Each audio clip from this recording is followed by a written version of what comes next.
Welcome back to Mambition. Woohoo! Oh, that was calm and normal. Hi, everybody. One day a week, you might just get some normal voice on here. Good evening, everyone. Hi, everyone. It's Alex. And Tiffany. And we've got a guest for you today. We've got Ruth Wilson. No, not that Ruth Wilson. But a fantastic guest.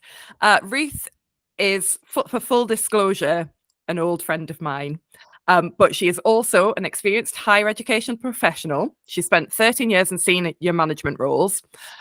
She set up the University of Sunderland's campus in London in Canary Wharf, and she's worked as Director of Student Support and Engagement at Leeds Trinity University. She's also, if you can believe it, got a PhD in international student recruitment.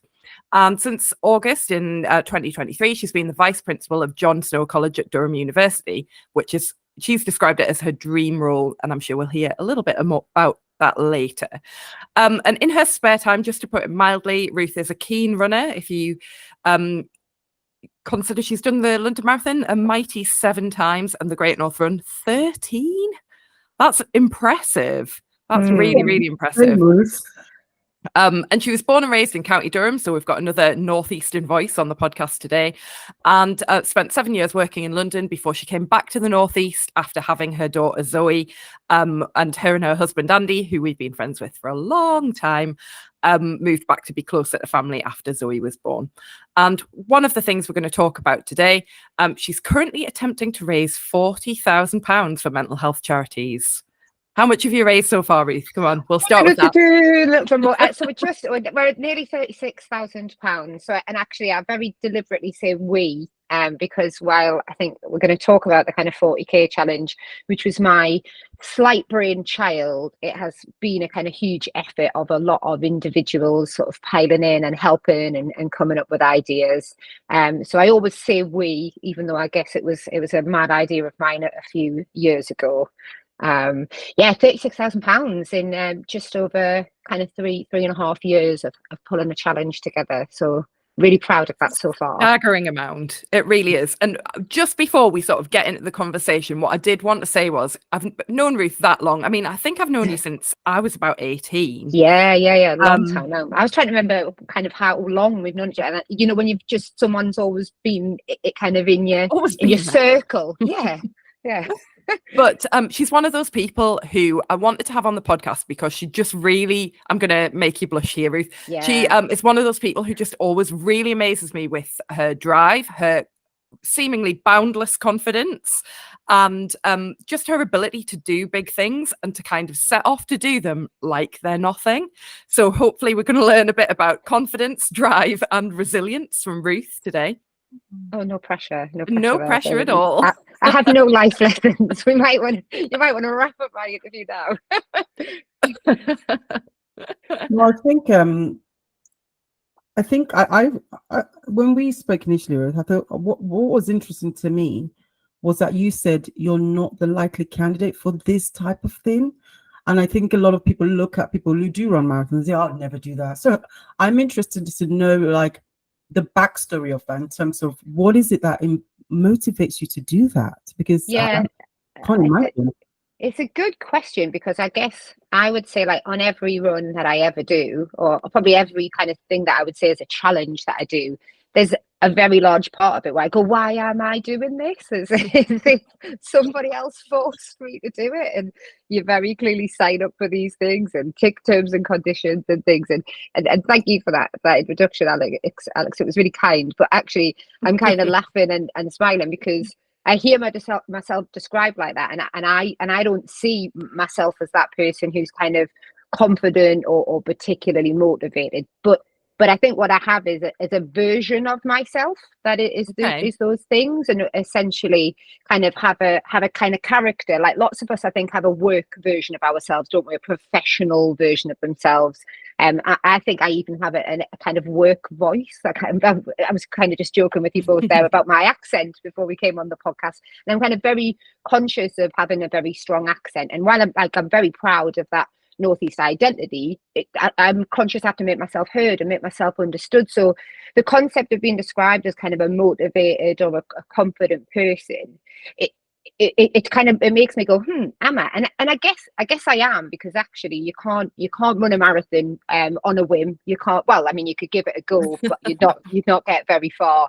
And the backstory is quite interesting to my first ever marathon. So I ran my first ever marathon in 2008.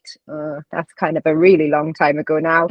And I essentially did it because kind of said to someone I was going to, and I said it as a non-runner, as genuinely as a person who at that point had not even, like, Couch to 5K didn't exist. There wasn't running apps and stuff like that. I think I owned maybe a couple of pair of fashion style trainers. I mean, they'd have been Converse, they would have been trainers. And I said it, and the person like laughed at me. I wasn't fit, I wasn't active, and kind of and it really, it was a burn. I was like, if I say I can run a marathon, I will run a marathon. And so, because I'm stubborn, I definitely, if you'd listed stubborn in your introduction, then I'd have gone, yep, tick.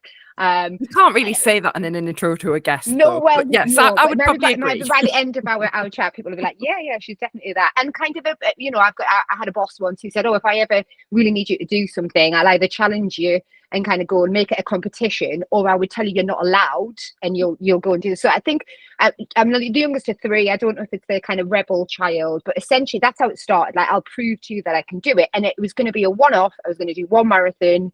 I raised some money for a charity I was doing some work for at the time. So I was kind of coaching some young athletes, I think as part of my Duke of Edinburgh at one point, and it ended up doing it for a while afterwards. So I would raise money for them. I would prove a point. I would run a marathon. And I hated every minute of the training, and I hated every minute of the actual first run. We got all the weathers. We started in sunshine. One point, April in London had some hailstone. That was pleasant. We got some rain, and then it's got sunny again. I ended up sunburnt and kind of wet. It was weird.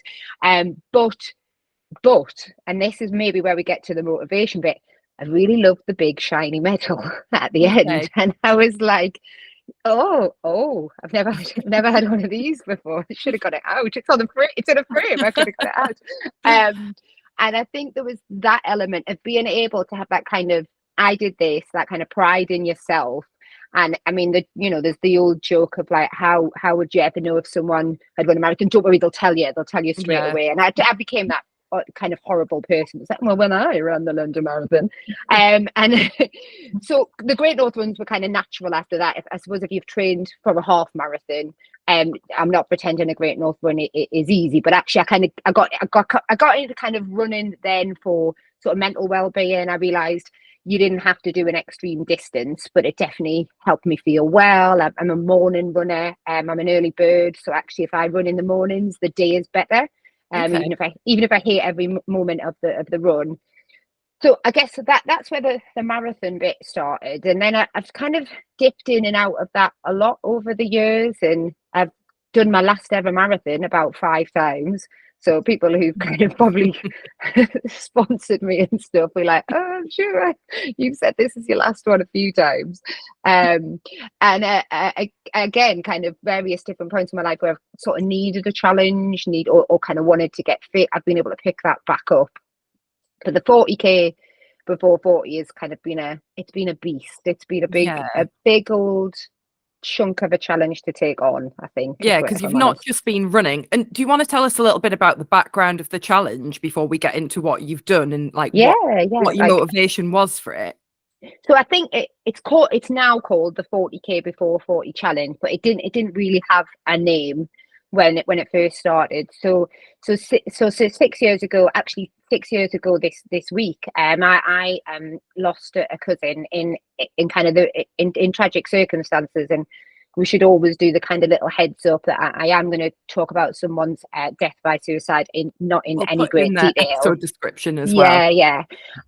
So I lost my cousin Jed to suicide, and genuinely, I kind of say this to people a lot. Like every time I say that sentence, I still go like, I am still no less shocked when I say that sentence come out of my mouth than I was when I took that phone call 6 years ago.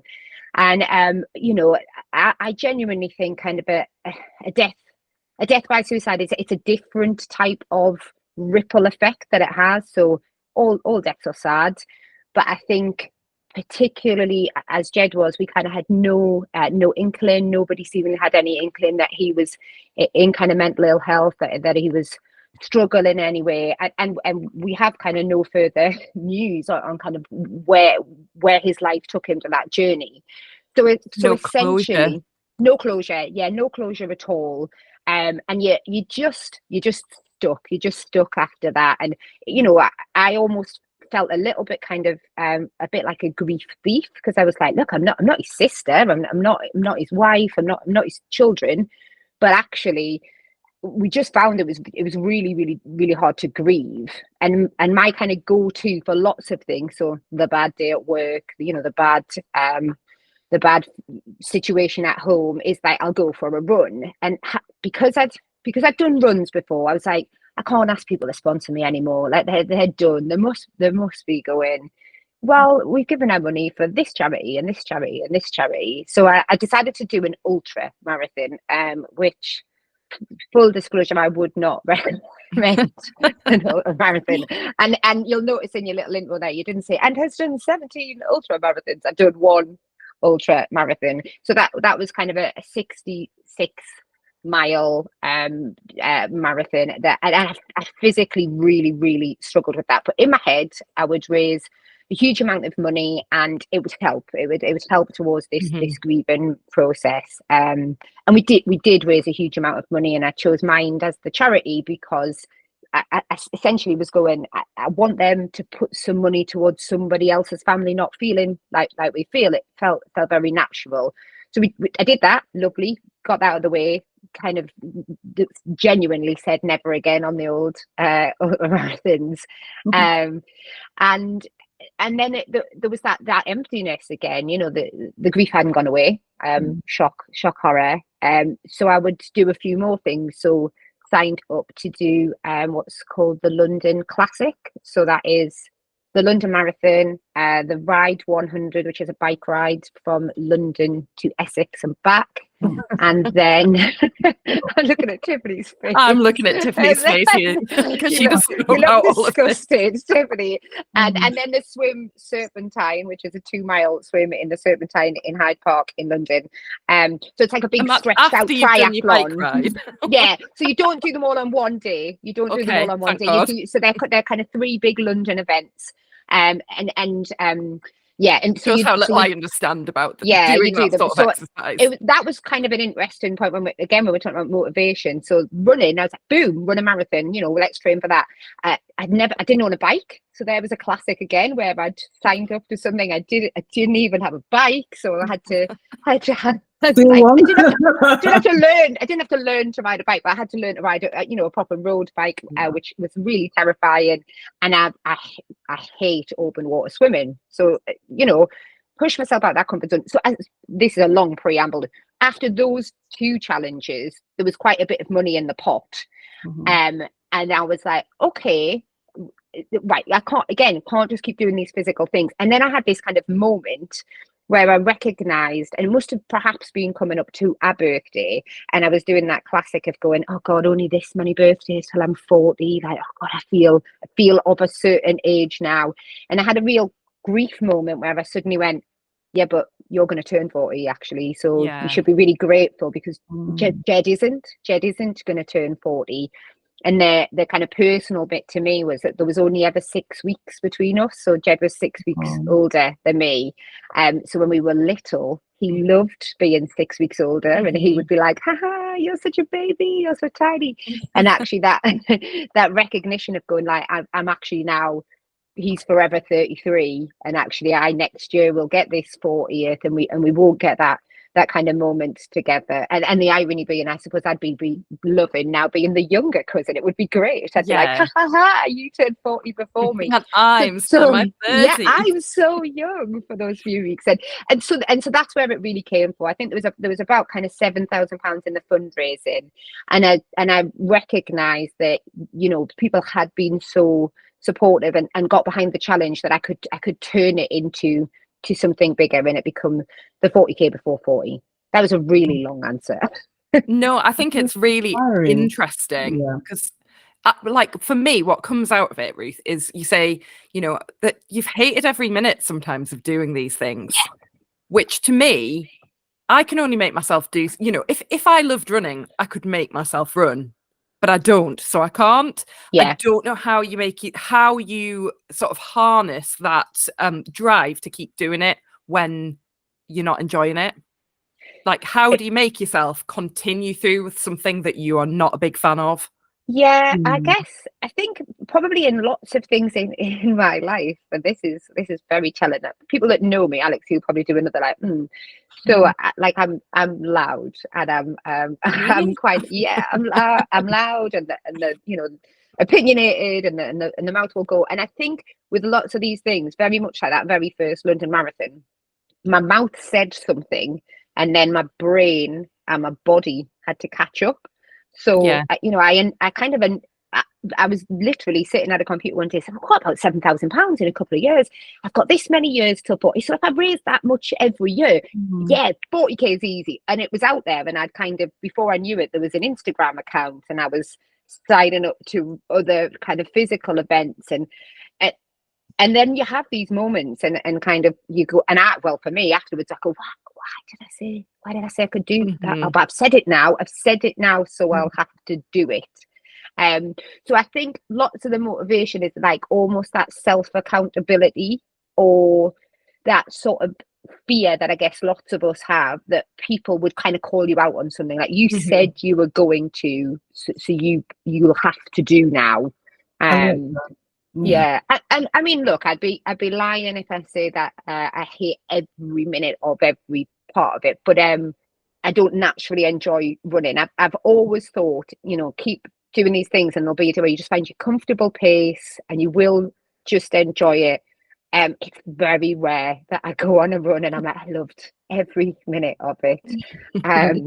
But I kind of recognize that I feel better after it now. So I guess there's that little endorphin rush will come. And then as the challenge has sort of snowballed, it's become something really different, actually. It hasn't just been me having to be sort of whingy and sweaty and swearing on an Instagram account going like, oh, it's long run day, please sponsor me. It's morphed into kind of social events and ability to get people together for them to kind of get something nice out of their fundraising. So I kind of recognize people can't just keep, especially the same people, can't just keep going on a fundraising platform and kind of going, oh, here's another £5-10 for what you've done. But actually, they happily will pay sort of £5-10 to come and see a band, or to kind of, you know, get together and do something socially. So I think sort of sprinkled between the crazy physical challenges has been skydive. Didn't you skydive? Yeah, I did I did a 15,000 foot tandem skydive.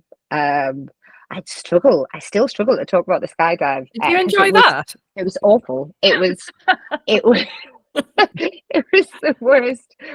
Honestly, give me a marathon any day. It was the worst thing I've ever done. I've never been so scared ever in my life. And my husband really didn't want me to do it.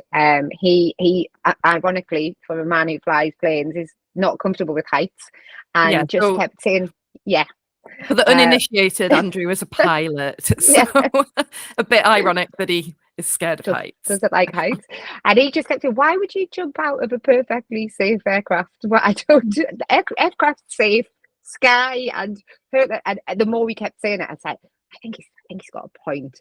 That was, the skydive was terrifying, and everyone said, oh, the adrenaline rush afterwards. I mean, hats off to people who make that their kind of recreation. It was so overwhelming, and you're in free fall for a minute, longest minute of my life. I felt like I was being squeezed, and I couldn't even scream. There was just no air. That sounds scary. I think I would never do a skydive, I don't think. Yeah. So I wouldn't recommend it. I admire you for doing that. I think what I'm learning from me, you said a couple of things that I thought was interesting. I think I liked what you said about almost having a chip. Well, I would say like having a chip on your shoulder. starting off that journey. You know, Yeah. you project journey, you need to represent this him in a way through Yeah. your living, and that was what got you started. But what encouraged you to continue was that idea of the events, and it changed, right? The energy almost changed. Yeah, That I was- think yeah. I think that's really fair, Tiffany. And actually, I think it's 2 years ago now that kind of World Suicide Prevention Day had this strap line that really stuck with me, and it was kind of hope through action. And what this has become is it's moved from a challenge that was very much about grief, remembrance, you know, trying to make sure no one else found themselves in a similar situation, to it being something really hopeful, and it creating beautiful conversations and connections. The number of folk that I have kind of been at a St. Patrick's Night celebration, and you'd kind of have a quiet moment with someone and they'd go, this is my reality, and it wasn't necessarily their own mental health story. It was often the story of their cousin or the story of their friend or their partner. And I think what it's allowed me to do in my tiny little way, because they're a huge organization with many advocates, is kind of showcase the work of Mind, and kind of go, you know what, there's resources out there, and your funding is funding a website that you can look on 24 hours a day, and it will give you some links to something that might support you there. You know, there's they have a phone line in the same way that organizations like the Samaritans and Papyrus do. And what I'll never know is kind of how many people the sort of the web touched, but it touched a lot, and it's been that I've kind of gone, you can never get over or change the situation that happened, but actually you can take real hope from the impact that the significance of that then had.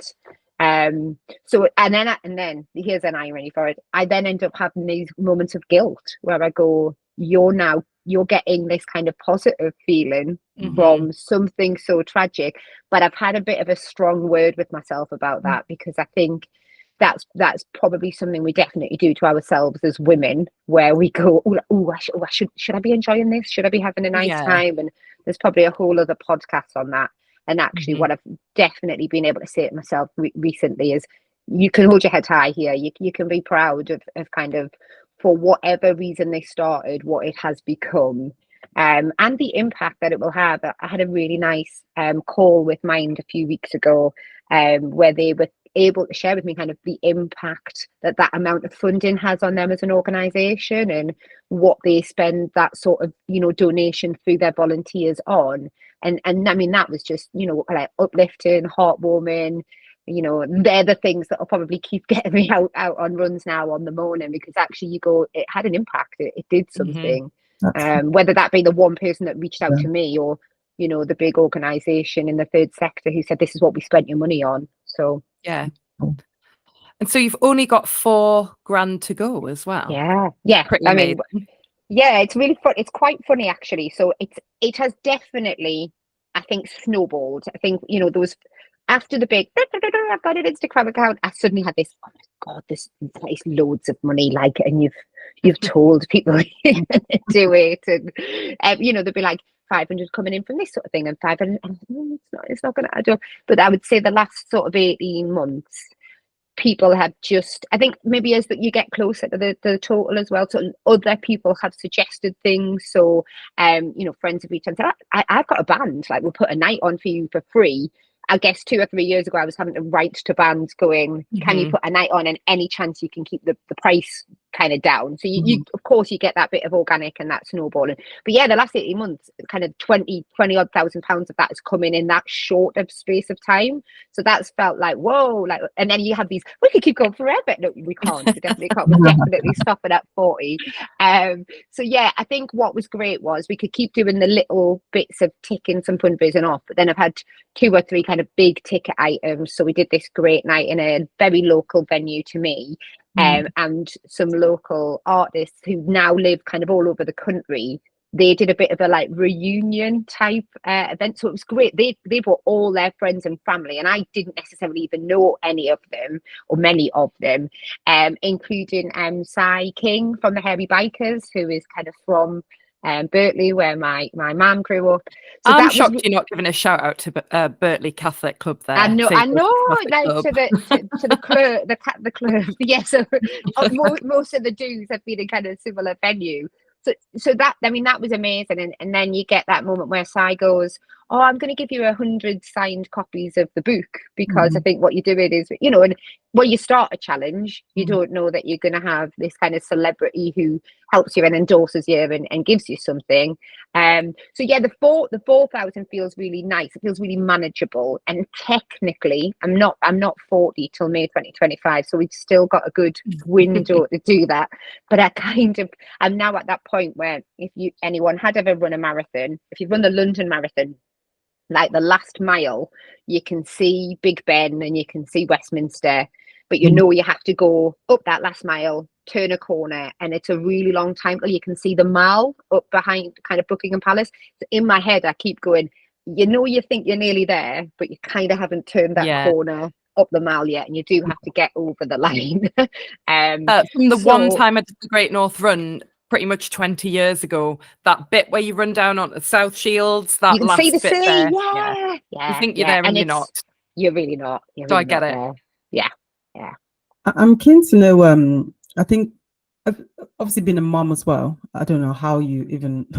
I think what I don't know how you balance it. But I'd love to know how your approach and everything you're doing impacts your daughter and how, talk more about that. Yeah, I think look, that's kind of a big question in some ways. So I guess lots of my like kind of challengey stuff pre the death of Jed, I had all the free time in the world. I had a job and had quite a demanding job, but I didn't have a family. I kind of lived in central London, so had the ability to kind of go between long runs out in the streets, nice fancy gyms and stuff like that. I kind of didn't realize. I guess you don't realize how lucky you are in terms of the amount of free time you have. Yeah. And so then the kind of timing of becoming a mum versus Jed's death, they're like my world, those two things collided at almost exactly the same time. So my daughter was born in March 2018. Jed had died by August 2018. And I think I guess one of the things that again just sometimes pops into my head on that long run or when you can't be bothered to do the next fundraising is that Jed and I had been in touch. Jed and I lived 13 miles apart in London. And had been in touch and met up during the time so that we both lived in London. And he had messaged me after Zoe was born to kind of arrange meeting up with his family. And at the last minute, I had kind of probably a new mum type problem and kind of can we rearrange? And we did rearrange, and that date was in my diary for a date after he died. And that really sticks with me, and I kind of always have this moment of going like, I should never have remembered meeting him, and by no way, shape or form do I think it would have changed the future, but it sticks with me that like get out on that run because you need to raise that money so that someone else doesn't have an appointment in a calendar that doesn't get met. Wow. But I guess the convergence of new mum, central London, no family around, kind of grieving, as we've just said, Auntie, my husband gets sent places and is sometimes here, is sometimes not. His company helpfully after his 10 days paternity leave went, he hasn't flown for 10 days, so we can max him out and sent him to somewhere in France. I can't remember where now. 5 nights overnight, so I had brand new baby at home, literally on my own. I guess there's a bit of you have to you sink or swim, don't you, as a new parent? And I was going, I can do this. I've told everyone I can do this. I was definitely sinking under the surface, and I'm not telling anyone that I was. The stubbornness came back. So many people said to me when I found out I was expecting, "Oh, you're going to move back to the Northeast for your maternity leave?" And I kept saying, "Why? Why? I live in London. Why would I move back to the Northeast?" On reflection, they were going because it's going to be really tough and you're going to be on your own a lot of the time. Stubborn old Ruth was like, no, I'll be this glammy mammy living in central I think London. we all have that idea though of like what it's like to have a baby versus what it's actually like. Totally. Yeah.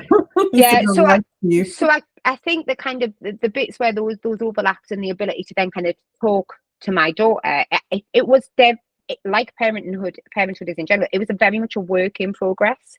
So there was a long period where I'd got back to running and I was out there and I was training, but I would try and do it to perfection. So I would get up at like 4 o'clock in the morning, sneak out of the house, like as long as Andy was at home, sneak out of the house and run so that I could be home and then be that present parent, and she wouldn't have missed me. I mean, you've been out for a really long run, you're not that present, all you want is a coffee.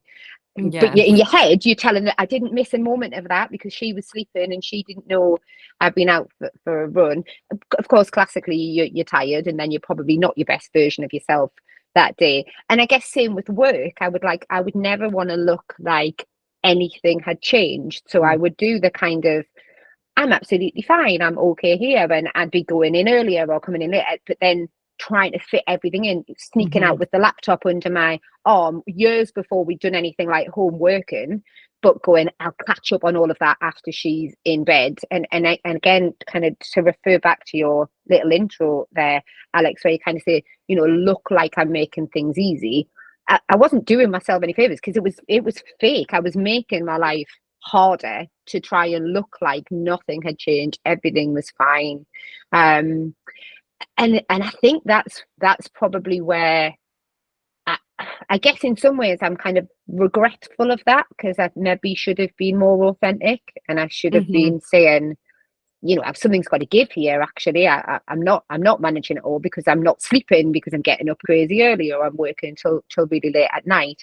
I think as Zoe's got older, I think probably through both the kind of keeping fit and keeping healthy, that means I've got a bit of balance there, more around like I feel well, and also she's not a tiny baby, so she's not as much of a sleep thief anymore. But I've reassessed. I've definitely reassessed. I've gone, I can't keep trying to be this perfect version of something that I never was anyway. And also, someone said to me a few years ago, and I don't know if I like this phrase, but it's stuck with me and has impacted my behavior. But you get 10 good summers with them. And I said, sorry, what? And they were like, well, the first few years is like, it's hard work, isn't it? It's just all consuming, and it's like you're in there and you're like, I'm keeping you alive. Yeah, absolutely. Like I'm keeping you alive, and I'm trying to kind of spin some plates. And then I definitely kind of say, and maybe this is good news for you guys, I found 3+, which just stuff got like just more entertaining. I felt like I had my brain back a little bit. They could interact with you more. Obviously, sometimes it's cheeky, but but you start seeing their interest and their personality, and you share them. So this 10 good summers is that kind of 3 or 4 up till they're in that kind of teenage period, when then they don't necessarily, we're in this phase now, aren't we? Where like we are their heroes. They're like, you are a bit, and we're not forever. So I hate that, because I hate this 10 good summers. You've got, but it made me go, this little person is only little for a short amount of time, and you've actually put so much into like having this career and trying to be this version of this fundraiser, and those things actually can come and go, but actually that there is a finite amount of time where being the kind of mom is as kind of fun as it is at the moment. And 6 is a really good age. So Zoe is now 6, and she's everyone thinks their own child is kind of X, Y, or Z. Zoe's really thoughtful. She's thoughtful, and she asks the big questions, which really? I don't know the answers sometimes. But what it means is you can kind of have quite a mature conversation with Zoe, and you can check her understanding on that. So sometimes I'm careful, because I'll be like, so we're fundraising for this, like, Mammy had a cousin and you didn't meet him, and we were able to have a really sensitive conversation with Zoe around about a person taking their own life due to some circumstances that she became aware of from a peer of Okay. hers. So while that was again such a heartbreaking moment, but it was important because she had a friend who was experiencing loss, and her school were excellent. Her school were really excellent in the way that they spoke to the young people about that. So actually, it's provided a vehicle to talk about everything from, you know, the darkest days of depression to the positivity of doing good through charity, to the feel good feeling of exercise, to, you know, how important that is. Yeah, the impact of what you're doing and your journey on her. I really like that, because I think you can't always shield children from everything. Yeah. Obviously there's a balance, but it sounds like she's had a sense of maturity, and her perspective of life will be incredible because she's seen you do these things, and she's part of it in a positive way. Yeah, and I think they do, you know, children, and because they have such a almost a kind of beautiful way of looking at things, they've got that kind of unfiltered way of kind of saying things. So Zoe's quite, she'll say things that you realize it's your own words kind of shared back to you, but it's her interpretation of them. So she did this quite funny little moment the other week, and we were heading off on holiday, and we'd been talking about what we would do, and we were going interrailing, so it was quite a different type of holiday for us. We were saying, so there'll be lots of moving around and we'll see lots of different things. And she said, so if we're somewhere and I see something that I really like, are you and Dad going to be saying, come on, we've got to get to the next thing that we see? Can we stop? And can I say, I've seen something that I like? And I said, oh, that's a great question, because yeah, like we don't, I mean, we're not pretending we know everything. We've got a bit of an itinerary. And she said, so I could be walking down the street and I could say, there is the cutest dog in the world. Can I go and have a little look at him? And I said, okay. And she said, and just like for you, Mammy, if you were walking along, I'm laughing. And she went, and you saw something that was about mental health, you could say, I'm going over to look at that because I'm really interested in that. And I was like, I thought you were going to say like shoes or handbags, but like wine. Wine. Like surely she'd have picked wine. Your priorities, but that's amazing. But I thought, well, actually, maybe it's not a bad, you know, rave review for my child. Like, my mum's really interested in mental health. I said, well, that wouldn't sound too bad if she repeats that at another occasion. But there's a lot of research that, you know, even now, I think young girls are the most vulnerable in our society to mental health and suicide and depression. So if Zoe at the age of 6 gets it or has an idea, or, you know, is around that and what you're doing, I think she would grow up and be super incredible. Well, let's and I guess that's what all we can hope for our children, isn't it? We're kind of, are we giving them the right input? Is it producing the right output?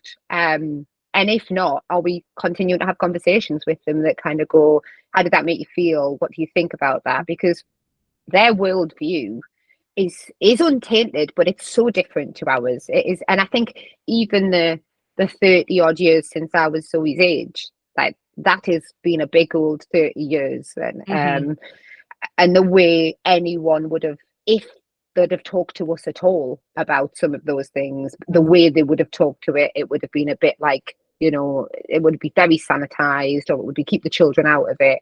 And I'm not sure that was, and you know, for any, you know, negative reason. People just didn't know that we should have talked about those things. So that you've got to hope that there's kind of an arc now in kind of mental health intervention versus, you know, we need a downward trajectory in things like suicides. We need people to recognize that there's a whole conversation going on there now. So hopefully this generation will be the generation who are able to have those conversations in a different way, and you know, put suicide prevention at the front of their kind of minds. Yeah, I think, sorry, go ahead, Tiffany. No, let's go. I was just going to say, so when we were young, it was very much taboo to talk about mental health. It was, they would have talked about it in hushed tones, and they'd have used sort of euphemisms. I think when they were talking about it, they wouldn't have been very direct about it. And I think that doesn't help children from my point of view, because they still understand something's wrong, but they need to hear it in kind of simplistic terms that kind of fit their age perspective, but that don't sugarcoat it or try and hide what it is. Because, you know, I'm thinking this isn't to do with mental health, but once when I was little, I said I was watching the news with my granddad, and they mentioned that somebody had been raped, and I said, "What does rape mean?" to my granddad, and I knew from his reaction that I wouldn't ask anyone else again what that meant, because he was like, I think you better ask your mum, and clearly didn't want to talk about it. Yeah. But from that reaction and that pulled back reaction, I was like, well, that my takeaway from this is I'm not going to ask my mum. I'm not going to ask anyone what it means. And I think that defensiveness around mental health stops children from then asking the question. Yeah, I totally agree. And I think it's kind of in the same way that I kind of try and expose Zoe to things in my career in a certain way, and that actually, you know, we have it started as a bit of a joke, but it's not a joke really anymore. That Zoe and I will talk about jobs, you know, particularly 5-6-year-olds. Every day they're gonna be a different thing. Or Zoe's gonna be like all the things. Like, I'm gonna be a pilot who's an actress, but who also is a professional dog walker. And then she panics that she's offended me, because she goes, "Oh, but also I think being like a vice principal might be quite a good." I'm like, you find. She's like, I know I picked pilot first. I'm really sorry. But I think what's really interesting is being able to have conversations that, I guess, again, Matt, I don't remember really much what you're going to do when you grow up, and I'll go, you can be, in theory, whatever you want to be, but there'll be a route to get there. So we'll have the conversations about, you know, working hard and trying your best. And, you know, we have this joke in our family that I say, what's the only thing a girl can't do? And she's like, they can't do a stand-up wee very easily. Because fundamentally, you know, there's me kind of wanting to instill that kind of challenge and that patriarchal view. And I do think we are bringing up a generation who are just, and I use this word in the purest and the way I think it should be used, but in a much more woke way. And I think woke's not a bad thing. I would love people to describe me. They are open-minded, and they are a broad church, and they are kind of going, what matters to you can matter to you, and things can matter to me, but actually we're going to be respectful of one another. And I think what's really, really beautiful is the kind of way I see her interact around issues on gender and sexuality and mental health. And it's a beautiful time to be a child, because actually those conversations, like you say, the hushed tones, don't ask ever again. That was my reality. And I just think, you know, hopefully we're on that kind of, like I say, that crest of a more positive wave for young people being able to have conversations and ask questions, and that will inform their future careers as well. They'll be questioning what they want to do and how they do it, and challenging what society says they can't do, that sort of thing. Absolutely. And look, they're going to graduate if they choose a route of things like higher education, but what I mean by graduate is when they become adults into jobs that really fundamentally right now don't exist, because, you know, the kind of world of work is changing so quickly. You know, I one of the greatest days every year for me. I love a graduation, and obviously working in higher education, I go to lots of them, but I never get bored of graduations. They're just, you know, they're the pinnacle of like 3 years, in most cases, like blood, sweat and tears. And because of the roles I've done in HE in the past, I've kind of seen all of those things. I've seen students on kind of the lowest days, but when I see that moment for them where, you know, the parents and the family and the guardians are there, essentially they're just my favorite days. But what's been beautiful since I've taken my most recent role is I'm doing quite a lot of work to make sure we've got quite a sort of productive relationship with our alumni network. So I'm already doing a lot of work with our most recent graduates, and the jobs they are going into are just, you know, absolutely blowing my mind, because I'm like, I wouldn't have even thought, not only would I not have thought to do it, but, you know, the job didn't exist, but, you know, everything from like kind of brand managers for big organizations in like ice cream, but then there's all these social media and tech jobs that didn't exist, and lots of them that didn't exist when they first started university. So that, I mean, that definitely feeds back into my conversations as a mum as well, where I'm like, guess what so and so is doing, or and again, I think that gives you the ability to just say, like, the world is your oyster. Yeah. I love that. And I think I can do a lot of my so in the past it was about my ambition and it was about my career and I will get this next job. Actually, I think now I've got that ability as a parent to be ambitious for my child as well. I think it offsets my own ambition, that I'm like, maybe you've had your moment, maybe now it's time to try and just be that voice of reason and that guide. I'm trying also not to be the pushy mum, and not that like do everything and try everything, because not everything is for them either. No, I love that. The balance, isn't it? Yeah. And I think as well, there's the difference between being pushy and fostering their own ambition. And it sounds like you're doing that, of encouraging her to, you know, really think outside the box, consider all options, and not think, you know, we've talked about this before, Tiffany, haven't we? Of like, there's been often a kind of culture of, oh, those jobs aren't for me, aren't for girls, or not for me, or not for aren't for people from normal backgrounds. Do you know what I mean? Yeah, no, that's an important conversation, especially in a world where you want your life to mean something for your children. I think it's about every generation getting better. So that's been interesting. But I have one final question. For someone who's obviously, high performance in terms of, your resilience, your grit, your determination, I'd love to talk about like self-care. What does that look like for you? Like, how do you take time off from everything? Because, how do you like avoid burnout and look after yourself? How do you find that time? Yeah, I think so. If I'm very honest, I'm rubbish at it. Okay. I'm really, really rubbish at the old self-care, with the exception of, like, I love this is so stereotypical. I love like an hour getting my nails done. I love like stuff like that. I'm a bit of an audiobook fiend, because essentially postpartum I either became too lazy or had the inability to concentrate on physically reading a book. I do love an audiobook, and I'm a champion of audiobooks. Yeah, I can definitely lose myself in that, but I have to kind of force myself to do that, to kind of go, stop scrolling, stop watching garbage on television after they've gone to bed, and like do something a bit more mindful, like listen to an audiobook.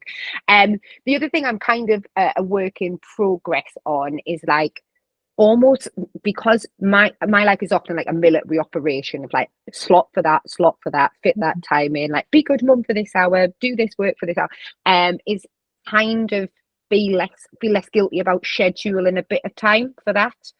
Because look, I will be very honest, I have absolutely faced burnout, in my previous role before I came to my role back in Durham. That was very open about kind of suffering workplace stress, and throwing in getting up at 4 o'clock in the morning to run, to then drive to work in another city. And then I had a really high kind of, I would say, high stress job because of what I dealt with, but actually I was probably already in that kind of stress response going into those situations anyway. My adrenaline was probably through the roof, because I was a working mum who always felt like they're in the wrong place at the wrong time. So I've done that burnout probably a bit too extreme. Classic, I do all things too extreme. But ended up unwell. Like, really, I'm really open about that, and kind of suffering migraine, sleeplessness, and things like that. So I think when you've pushed yourself to the edge of that, in your recovery, you absolutely have to commit to going, you can't go there again, or just get more self-aware of when you're heading towards that. So I'll have moments now where, particularly if I'm under pressure, I'll go like, come on, like, don't go down that route again, but also, is it like make or break now, or are you just conditioned to go, this is a crisis? And I think I'm much better now at the, like, put a pin in it before it becomes a crisis, and go, you don't have somebody on an operating theatre table here now. It is, what you do now is not life and death. It's going to have impact, and it's important. So in some ways, again, full circle conversation, much like I've got to the point now where this kind of 40k challenge has become something more hopeful and more positive. I kind of go, actually getting to that point of burnout, while it was absolutely awful at the time, and that, you know, that those feelings of being a terrible colleague because I wasn't well, being a terrible mum because I was just not the version of myself that I like to be. I mean, goodness knows what version of wife I was, because my long suffering husband was probably trying to do like looking after me and looking after child. But I think being able to take the positivity from, you're not in that space now, and you must commit to the self-care. So it's more audio books, it's like fresh air as well. It's fresh air that's not a run. I love just a you know, 20-year-old Ruth would have gone, you're just going for a walk, but actually, you know, an hour to yourself just to go for a walk. Like 20-year-old Ruth did not know that was fun, but that is fun. Yeah. I love it. Thank you for being so sort of unflinchingly honest. You know, they're saying that you're not good at self-care. I think it's such a trend now for everyone to kind of talk about all the stuff they do to look after themselves and stuff like that. And I think the honesty around as well, trying to present that front of perfection and that nothing's changed when you go back to work. I think so many people are going to empathize and really, really feel that, because I think that's such a common thing. People don't want their colleagues to think motherhood's changed them. And actually, that's impossible. Like, it's the biggest, like, most life-changing event you're going to go through. Yeah. Of course, you're going to be different and have different priorities, and you're running on no sleep. And I think that hopefully these conversations open people's eyes to that, that you don't have to present as the same as you were before you went off. It's okay actually to say, I was off 18 months. Been off 18 months. Can you remind me how to do that? Instead of being like, I'm going to pretend I know how to do it. Like, just ask. And hopefully that normalizes it a bit. But also as well, I think there's lots of, like, for me, there's lots of work for employers and colleagues to do as well, because, you know, you're both working mums. Like, in general, we are the best kick-ass kind of multitaskers who can be, you know, I think we've talked in the past, haven't we, about being just in time. And I used to say, oh, I'm always that just in time person. I'm like, it gets done. Actually, you know, if you want to kind of tap into some underused skills, kind of recognize the skills that working mothers have to do a bit of multitasking and take the pressure off in other areas. Go, do you know what? Because I know you'll absolutely be able to get that done. Like, don't worry about what time you started and you presented. Do you know what I mean? Do what you need to do so that you can. So if it is, you know, I used to hate. And it's stupid. I never thought I would. I used to hate how rarely I did the school run. I always felt like it was like a grandparent job, because I invariably would have accepted either online meetings during the pandemic, or was heading to kind of commute down a job. I'd invariably accepted an early meeting and then and I was like, why am I going? I should be doing the schoolwork. But actually, nobody should have been asking me to be at a meeting. And they should have been going, you need to do that bit so that bit's closed off in your brain there. Your child's now safely somewhere. And then you can come and have that time and be your job. But I'm going to get on my soapbox now. But, I think we're all up on that soapbox together. Yeah. Work does need to change to enable real equality, in my opinion. Absolutely. We've put the world to rights. We have, haven't we? Yeah.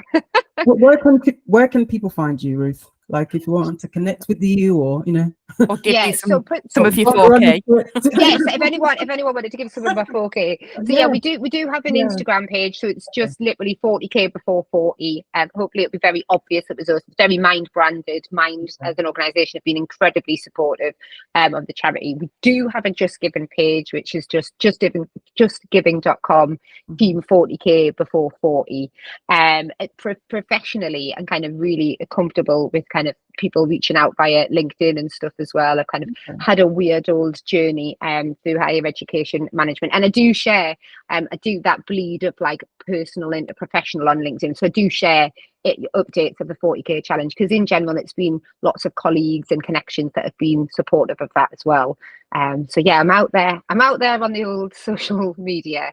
But thank you for inviting me along for the conversation as well. It's and your very kind intro, Alex. That was You're very welcome. kind of you to say lots of that. And for not adding stubborn to the list. We'll add it now. Thanks to very stubborn Ruth Wilson for joining us. And not that Ruth Wilson. But you might get loads of listeners to this podcast if you don't tell them it's not that Ruth Wilson. Let's do that. Yeah. Yes. Yeah. Well, thank you so much, Ruth. It's been such a pleasure listening to you. No, my pleasure. Yeah. Thank you very much. Take care. Take care. Thank you. Bye. Bye-bye. Oh, she's just disappeared.